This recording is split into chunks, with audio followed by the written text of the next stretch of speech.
Iran के 5 शहरों में सीरियल ब्लास्ट की खबर सामने आ रही है। ईरान के तेहरान, अहवाज, बंदर अब्बास, परंद और अरद 20 शहरों में ताबड़तोड़ धमाकों से कई इमारतें तबाह हो गई हैं। खबरें हैं कि धमाकों में कई लोगों की मौत हो गई है। इस बीच इजराइल ने एक बयान जारी किया और ईरान में हुए धमाकों में अपना हाथ होने से इनकार कर दिया। अमेरिका के हथियारों से चारों ओर तरफ से घिरा ईरान जोरदार विस्फोट से दहल गया है।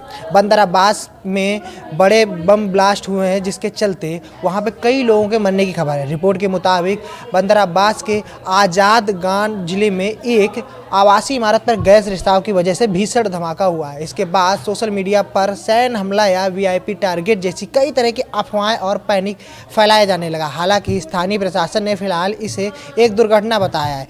इस हादसे में अब तक 4 लोगों की मौत की खबर है। वहीं मीडिया रिपोर्ट के मुताबिक ईरान के होर्मुज़गन प्रांत में 2 विस्फोट हुए हैं, जिसके बाद कई बिल्डिंग जमींदोज हो गई हैं और नीचे दबकर कई लोगों की मौत हो गई है। अभी तक 4 लोगों की लाशें मिली हैं और मलबे की तलाश जारी है। रेस्क्यू ऑपरेशन चल रहा है, जिसमें घायलों को बचाने और लाशों को निकालने की कोशिश की जा रही है।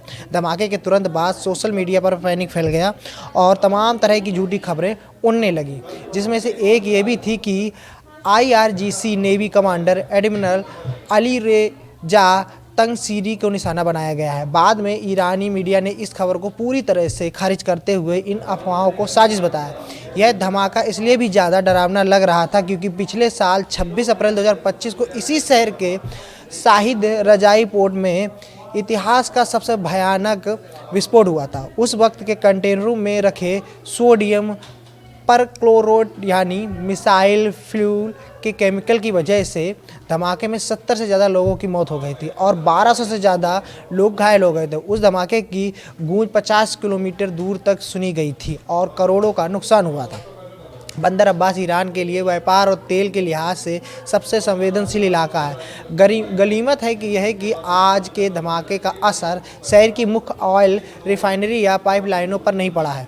प्रशासन ने स्थिति को नियंत्रण में बताया है, लेकिन पूरे इलाके में सुरक्षा बढ़ा दी गई है। अमेरिका ने पूरे ईरान को चारों तरफ से घेर लिया है। बता दें कि ईरान में इस धमाके इसलिए ज़्यादा अहम हैं क्योंकि अमेरिका पूरी तरीके से उसको घेरे हुए है। अमेरिका और ईरान के बीच तनाव फिर से चरम पर पहुंच गया है। अमेरिका के राष्ट्रपति डोनाल्ड ट्रंप ने इससे पहले ईरान को चेतावनी दी थी कि ट्रंप ने ट्रूथ सोशल पर पोस्ट कर कहा था कि एक बहुत बड़ा बेड़ा ईरान की ओर बढ़ रहा है। यह तेज़ी से बहुत ताकत, जोश और मकसद के साथ आगे बढ़ रहा है।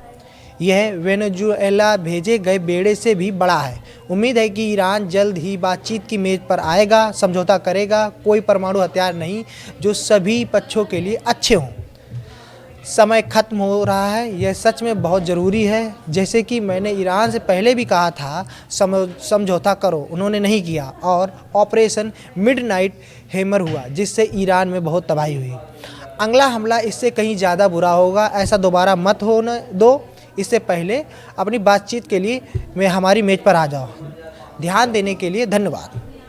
ये उन्होंने ट्रूथ सोशल पे पोस्ट किया था। इसके बाद इससे पहले 28 जनवरी 2026 को बड़ी चेतावनी जारी की थी, जिसमें उन्होंने कहा था कि यदि ईरान अमेरिका की मांगों पर बातचीत के लिए आगे नहीं आता है तो अगला हमला बहुत अधिक विनाशकारी होगा। ट्रंप ने सोशल मीडिया पर पोस्ट करते हुए लिखा था, मैसिव आर्मडा का जिक्र किया था। उन्होंने इसे स्थिति को पूरा करने के लिए तैयार बताया था।